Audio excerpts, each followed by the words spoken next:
What happens to nuclear power plants after SHTF if nobody is left to operate them? Reactors need trained workers, constant monitoring, cooling systems, backup power, fuel deliveries, and regular maintenance. During a short emergency, automatic safety systems and backup generators should keep most plants under control. A prolonged collapse would create a very different situation. Workers might stop arriving. Diesel supplies could run out. Equipment could fail without anyone available to repair it. Would the reactor simply shut down and remain safe, or would abandoned nuclear plants eventually begin to melt down? The answer sits somewhere between those two extremes. Most reactors would shut down automatically during a major grid failure, but shutting down a nuclear reactor does not make it instantly safe. The fuel continues producing heat, and that heat still has to go somewhere. Welcome to Prepper's Paradigm, your channel dedicated to practical prepping and disaster preparedness. I use a computer-generated voice because an injury makes my own voice difficult to understand. Today, we're looking at what could happen to nuclear power plants during a massive SHTF event, how long their safety systems could keep working, and what the risks might mean for people living nearby. Most nuclear reactors would shut down. Modern nuclear plants constantly monitor the power grid, cooling systems, reactor conditions, and other safety indicators. A major grid disruption would trigger an automatic shutdown, often called a scram. Control rods would enter the reactor core and stop the main nuclear chain reaction. That sounds reassuring, but it only solves part of the problem. The reactor would stop producing power, but the radioactive fuel would continue producing decay heat. That heat falls over time, but it remains significant during the first hours and days after shutdown. Cooling systems must keep moving water through the reactor to prevent temperatures from rising. A nuclear reactor may be shut down, but it still needs cooling. Backup power would take over when the grid failed.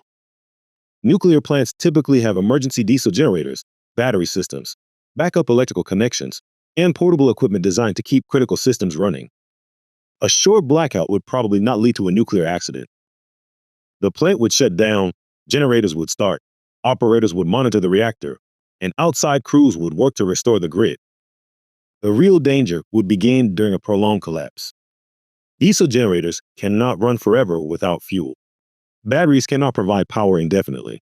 Mechanical systems can fail. Replacement parts may become unavailable. Workers may struggle to reach the facility. Security could deteriorate. A plant that loses outside power, backup generators, batteries, and effective cooling could enter what experts call a station blackout. That situation creates the path toward a serious accident. Cooling pumps may stop. Water inside the reactor may begin to heat and boil. Pressure may rise. Fuel rods may become exposed. The reactor core may suffer damage if operators cannot restore cooling. Overheated fuel can also produce hydrogen, which may collect inside plant buildings and explode. Fukushima showed how serious that sequence can become. The earthquake shut the reactors down, but the tsunami disabled power and cooling equipment.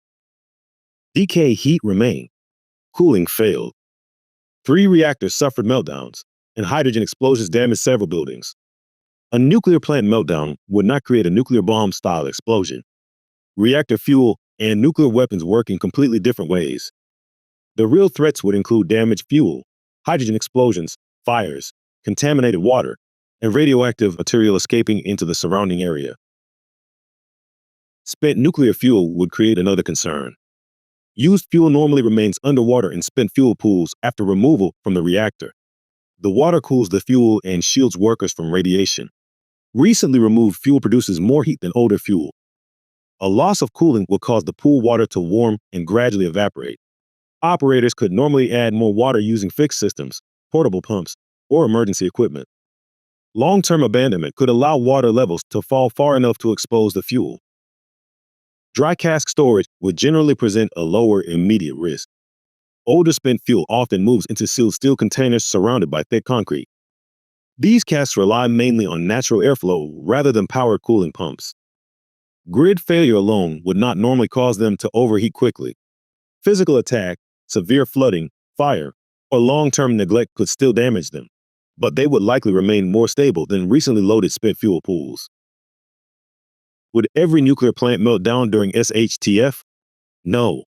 Plant design, reactor age, fuel supplies, staff availability, physical damage, weather, and access to outside support would all affect the outcome. Many plants could shut down safely. Some could reach a cold shutdown condition before the wider situation deteriorated. Others might depend on continuing fuel deliveries and maintenance. A smaller number could suffer major accidents if cooling, power, staffing, and resupply all failed together. The danger would also remain regional rather than making the entire country instantly uninhabitable. Radioactive contamination would depend on how much material escaped, wind direction, rainfall, terrain, and distance from the plant. Areas close to the facility and directly downwind would face the highest risk. Rain could create contaminated hotspots farther away. Other areas might receive little contamination. People who live near a nuclear facility should know its location, their approximate distance from it, and the likely evacuation routes. A battery-powered radio would help track changing instructions. Stored water would reduce the need to rely on potentially contaminated supplies. A well-stocked shelter-in-place kit would help if authorities advise people to remain indoors. Potassium iodide may help protect the thyroid from radioactive iodine when taken correctly, but it does not protect the whole body from radiation. The realistic conclusion is simple. A short-term SHTF event would probably lead to controlled reactor shutdowns. A prolonged collapse without fuel, workers, repairs, security, or outside support could turn some nuclear sites into serious regional hazards.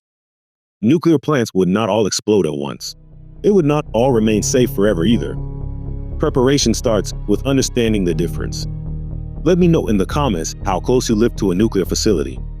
Please like the video, subscribe to Prepper's Paradigm, and visit the website for more practical preparedness information. Thanks for watching. Stay safe, stay prepared.